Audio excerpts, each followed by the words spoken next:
Next question करते हैं, बहुत सिंपल है ये। Figure 9.34 A and B show refraction of a ray in air incident at 60 degree with the normal to the glass air and water air interface. ठीक है, air से glass में enter कर रही है, एयर पे जो एंगल ऑफ इंसिडेंस है वो कितना दिया है 60 degree, angle of refraction glass में 35 डिग्री दिया है। उसी तरह से एयर से वाटर में एंटर कर रही है लाइट रे, एयर में वही एंगल 60 डिग्री दिया है, लेकिन जब वाटर में एंटर करती है तो एंगल जो है वो 47 डिग्री है। इन दोनों डायग्राम से हम ये देख सकते हैं कि जो रे है वो ग्लास में भी एंटर कर रही है एयर से, और एयर से वाटर में भी एंटर कर रही है। तो ग्लास का रिफ्रैक्टिव इंडेक्स ज़्यादा होगा कि वाटर का?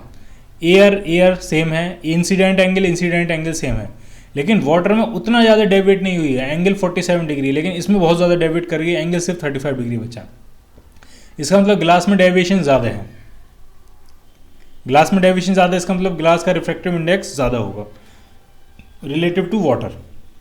ठीक है, अब क्या कर रही है, वाटर से ग्लास में एंटर कर रही है, वाटर में एंगल क्या है 45 है, और ग्लास में एंगल आपसे पूछा गया है। ठीक है, तो एक चीज़ तो हमें समझ में आ गई कि ग्लास का रिफ्रैक्टिव इंडेक्स क्या है, ज़्यादा है।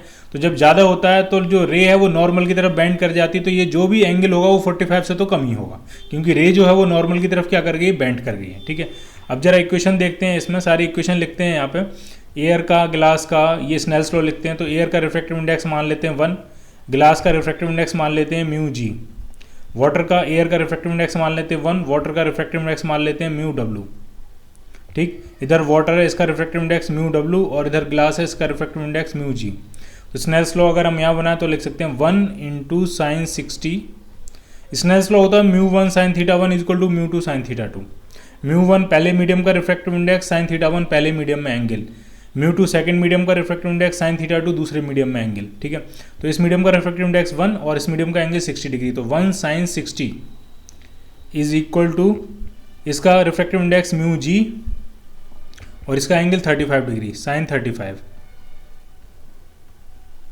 ठीक, अब जरा इस बी वाले पार्ट के लिए लगाते हैं, तो 1 साइन 60 तो वैसा का वैसा ही रहेगा,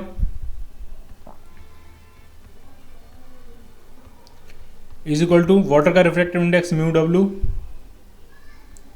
इंटू इसका एंगल 47, साइन 47 डिग्री।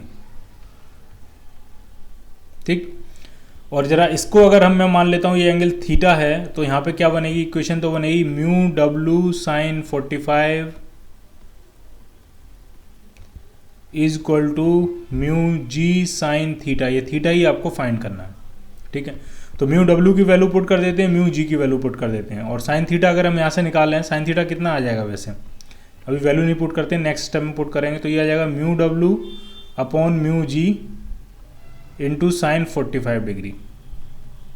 ठीक, फटाफट वैल्यू पुट करते हैं, साइन थीटा कितना आने वाला है आपका, म्यू डब्ल्यू कितना है, तो म्यू डब्ल्यू जो है वो है sine 60 divided by sine 47, sine 60 divided by sine 47 degree mu W.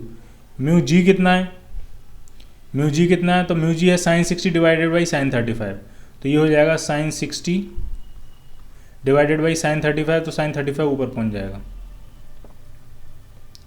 Into sine 45, तो साइन 45 होता है 1/√2, तो ये साइन 60 से ये साइन 60 कैंसिल आउट हो जाएगा, तो जो साइन थीटा आ रहा है आपका, साइन थीटा जो आ रहा है वो आपका आ रहा है sine 35 degree divided by sine 47 degree, इसमें कैलकुलेटर की हेल्प लेनी पड़ेगी आपको, इंटू 1/√2।